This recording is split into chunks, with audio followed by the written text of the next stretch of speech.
गुरुपदद्वन्द्वं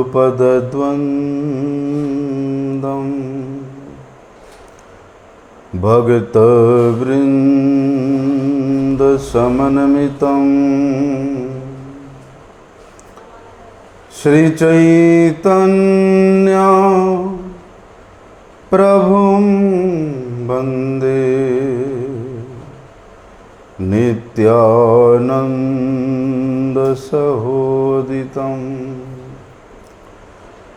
श्रीनन्दनन्दनं वन्दे राधिका चरणद्वयं गोपीजनसमायुक्तं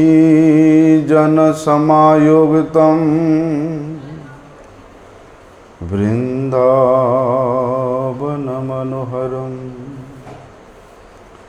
गुरवे गौरचन्द्राय राधिकाय तदालये कृष्णाय कृष्णभक्ताय तद्भक्ताय नमो नमः। वाञ्छाकल्पतरुर्भ्यश्च कृपा सिन्धुभ्य एव च पतितानां पावनेभ्यो वैष्णवेभ्यो नमो नमः। पतित पावन परम करुणामय परम आराध्यतम गुरुपाद पद्म नित्यलीला प्रविष्टम विष्णुपाद परमहंस परिव्राजकाचार्य अष्टोत्तर शत श्री श्रीमत् शिल भक्ति वल्लभ तीर्थ गोस्वामी गुरु महाराज जी के श्री अभय चरण कमल में अनंत कोटि साष्टांग दंडवत प्रणाम करते हुए उनकी अहेतु की कृपा प्रार्थना करता हूँ। परम आराध्यतम शिक्षा गुरुपाद पद्म नित्यलीला प्रविष्टम विष्णुपाद परमहंस शिल भक्ति विज्ञान भारती गोस्वामी महाराज जी के चरण कमल में अनंत कोटि साष्टांग दंडवत प्रणाम करते हुए उनकी अहेतु की कृपा प्रार्थना करता हूँ।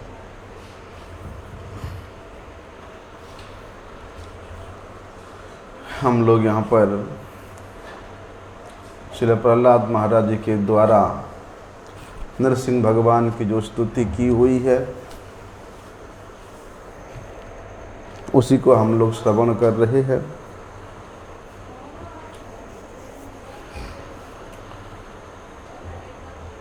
मत प्राण रक्षणम अनंत पितुर्वधश्च मन्ये सभृत्य ऋषिवाक्यमृतं विधातुं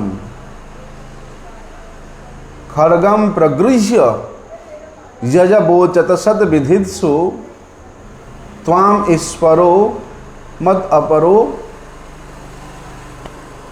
अवतुम कम हरामी। बड़े सुंदर बात प्रहलाद महाराज कह रहे हैं कि मत प्राण रक्षणम अनंत पितुर्वधश्च, कि हे भगवान आप इस प्रकार दिव्याति दिव्य चिन्मय गुणों के द्वारा गुणों के आप आगार सदृश है। क्योंकि प्रभु मेरे पिता हिरण्यकशिपु मेरे वध करने के लिए अपना संपूर्ण प्रभाव को लगा दिया, संपूर्ण चेष्टा को लगा दिया, संपूर्ण कौशल को लगा दिया, लेकिन आपने कृपा करके पितुर्वधश्च, जो पिता हिरण्यकशिपु मेरे वध करने के लिए हमेशा उद्यत रहते थे, आपने उन्हीं का वध करके मेरा रक्षा किया। क्यों? क्योंकि प्रभु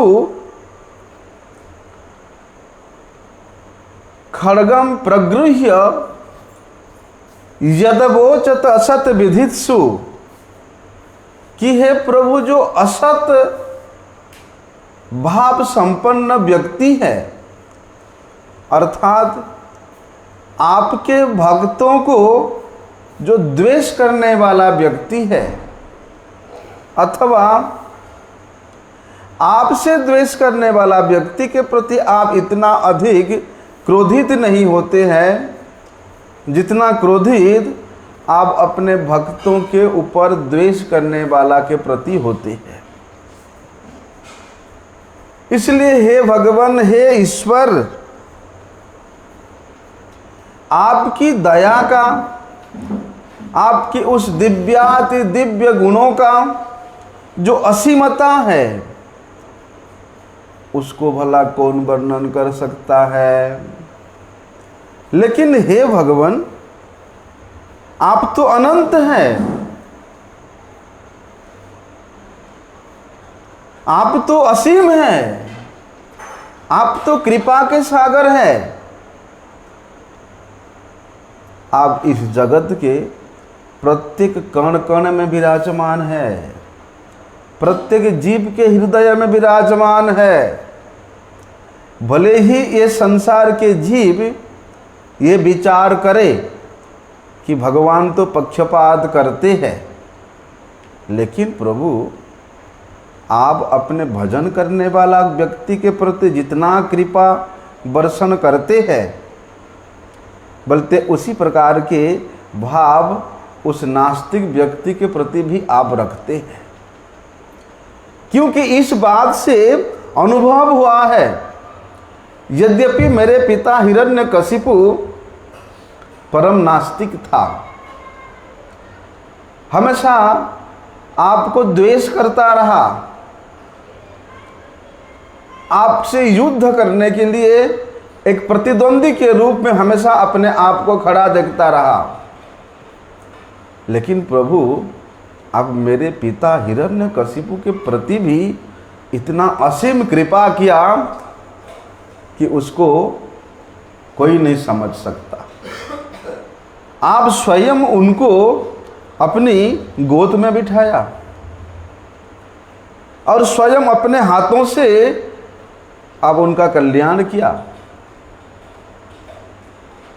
और यद्यपि मेरे पिता रजोगुण तमोगुण के द्वारा आवेशित थे, फिर भी आप मेरे पिता के पेट के अंदर में जो भी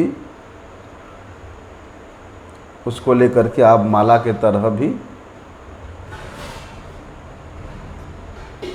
क्योंकि हो सकता है हिरण्यकशिपु प्रहलाद महाराज को मारने के लिए अनेक प्रयास किया है, लेकिन उस हिरण्यकशिपु के औरस से, उस हिरण्यकशिपु के शक्ति से प्रहलाद महाराज का प्रकट्य हुआ है। इसलिए भगवान भूल गए कि इसने इतना पाप कर्म किया है, इतना अन्याय अत्याचार किया है। जैसे हिरण्यकशिपु को भगवान अपने गोद में बिठा लेटाए, उसी समय भगवान स्मरण करते, अरे इसी हिरण्यकशिपु से ही तो मेरा प्रिय भक्त प्रहलाद का जन्म हुआ है। इसलिए भले ही भगवान नृसिंहदेव हिरण्यकशिपु के शरीर को छिन्न भिन्न कर दिया, लेकिन बोलते उसके आत्मा के कल्याण के लिए भगवान ने उसको उस स्थिति प्रदान किया जो कि बड़े बड़े योगी मुनि को भी प्राप्त नहीं होता है। वास्तव में भगवान भी भगवद गीता में इसी बात को तो कहते हैं, कि समो अहम सर्वभूतेषु न द्वेष्यो अस्ति न प्रियः,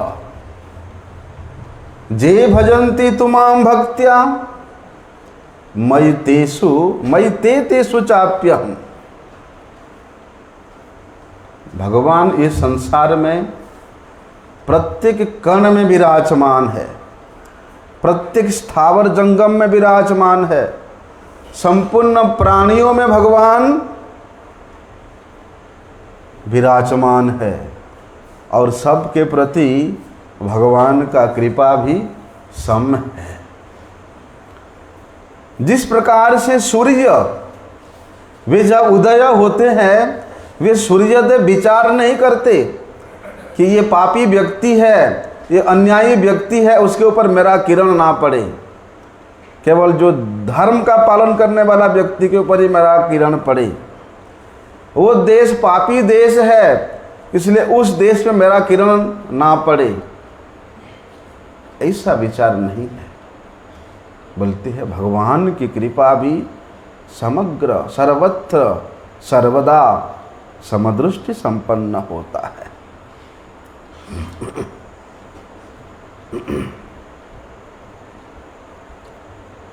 इसी बात को तो भगवान कहते हैं कि भैया मैं किसी जगह में कम हूं और किसी जगह में मैं अधिक हूं, ऐसा विचार नहीं है। चींटी एक छोटे से जीव है तो उसमें मैं छोटे कम परिमाण में हूं, और हाथी एक बहुत बड़ा प्राणी है, उसमें मैं अधिक परिमाण में हूं, ऐसा नहीं। बोलते जो अंत्यज है, जो चंडाल है, जो शूद्र है, उनमें मैं कम हूं, और वर्णों में श्रेष्ठ जो ब्राह्मण है उनमें मैं अधिक हूं, ऐसी बात नहीं। जो मेरे प्रतिकूल है, जो मेरे अनुसार चलने वाले हैं, जो मेरे उपदेश के अनुसार चलते हैं, मैं उनमें अधिक हूं, और जो प्रतिकूल है उनमें मैंने कम हूं। इस प्रकार का विचार भगवान में नहीं है। क्यों? क्योंकि सब प्राणी भगवान के ही अंश है।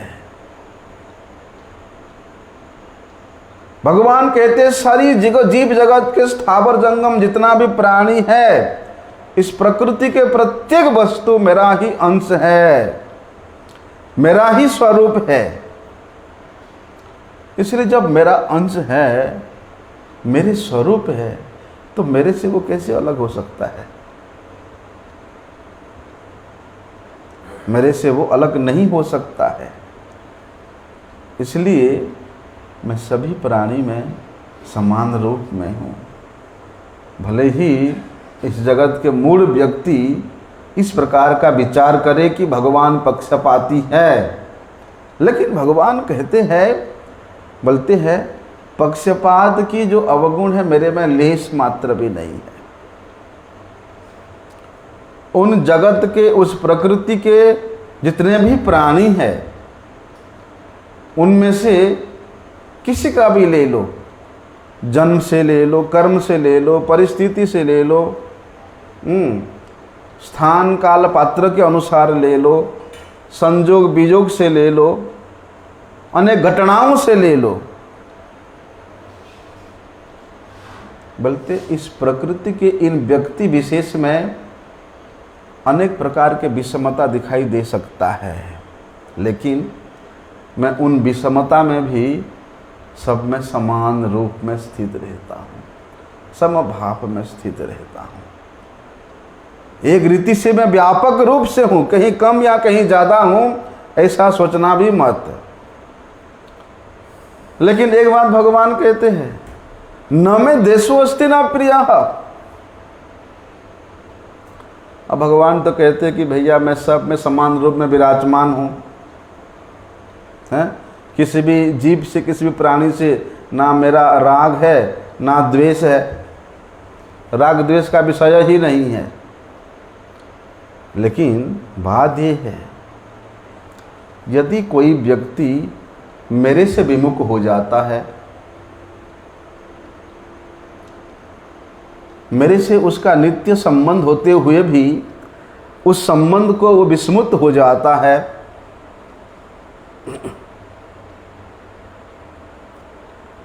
लेकिन विमुख होकर के यदि कोई व्यक्ति शास्त्र के अनुसार चलता है, शास्त्रीय यज्ञ करता है, दान करता है, तप करता है, कितना भी शुभ कर्म करता है,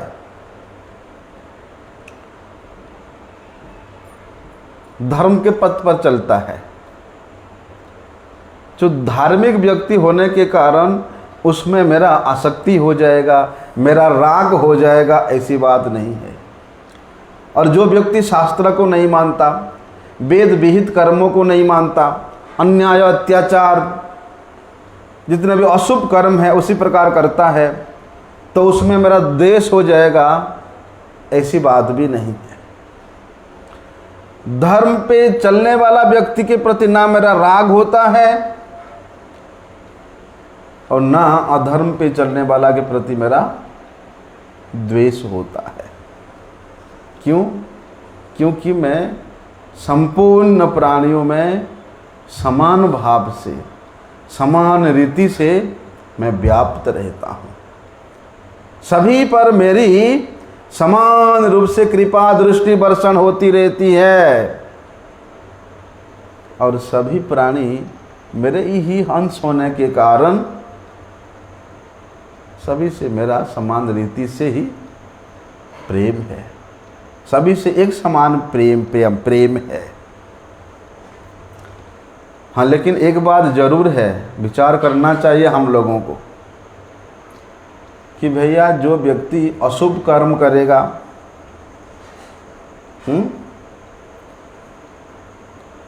तो उसके कर्म के अनुसार उसको उस प्रकार का नीच गति तो प्राप्त होगा ही। बोलते हैं ना, जैसा कर्म करोगे ऐसा ही फल मिलेगा।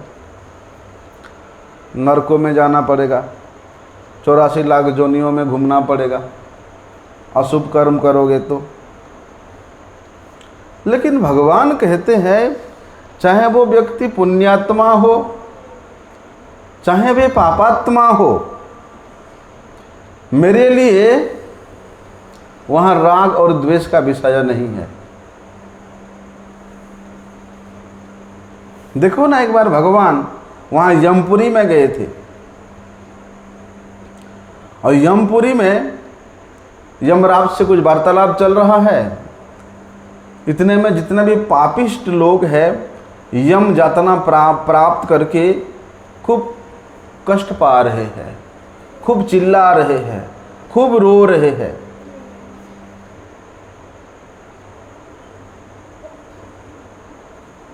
यमराज बताना नहीं चाहते थे कि अगर भगवान की दृष्टि उधर की ओर गया तो मेरी यमपुरी खाली हो जाएगा।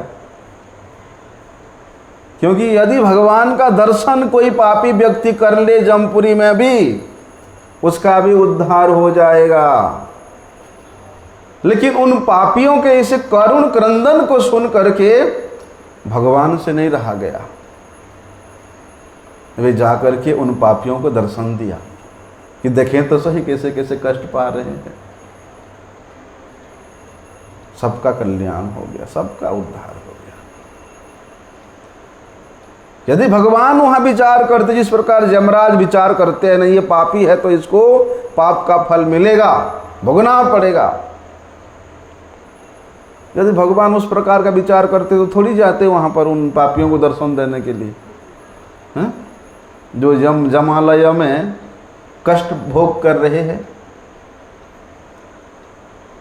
इसलिए चाहे वो पापात्मा हो, चाहे वो पुण्यात्मा हो, पुण्यात्मा के प्रति भगवान का आसक्ति हो जाएगा, प्रेम हो जाएगा, राग हो जाएगा, और पापात्मा के प्रति उनका द्वेष हो जाएगा। ऐसी बात भगवान के लिए नहीं है।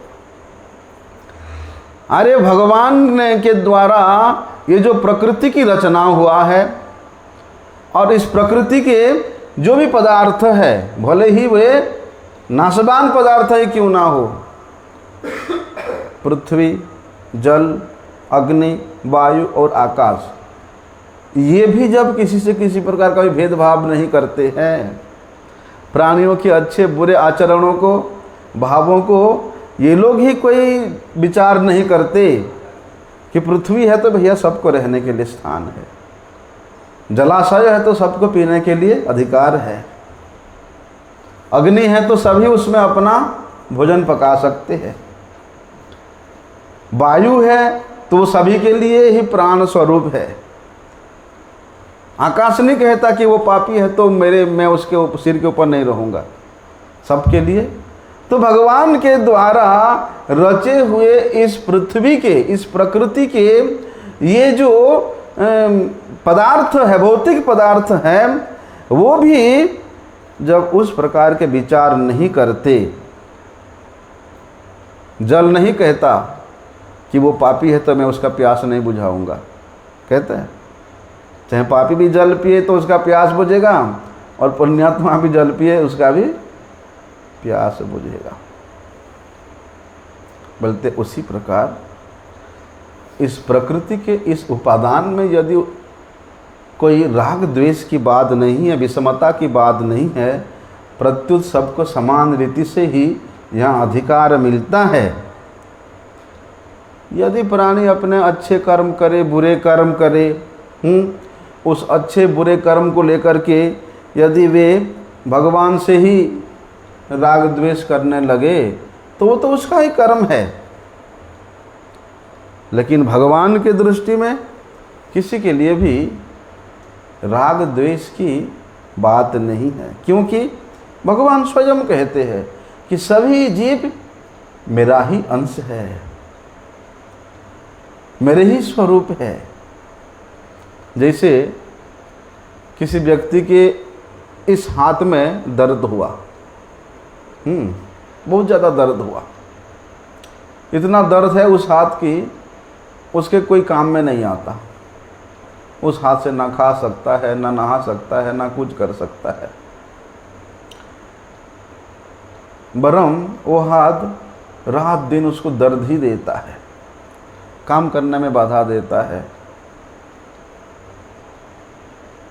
लेकिन कहता है वो व्यक्ति, उसका जो हाथ काम नहीं करता है उसके प्रति उसका द्वेष है, जो हाथ काम करता है उसके प्रति उसका प्रेम है। कहता है उसका ही तो हाथ दे दोनों, है ना।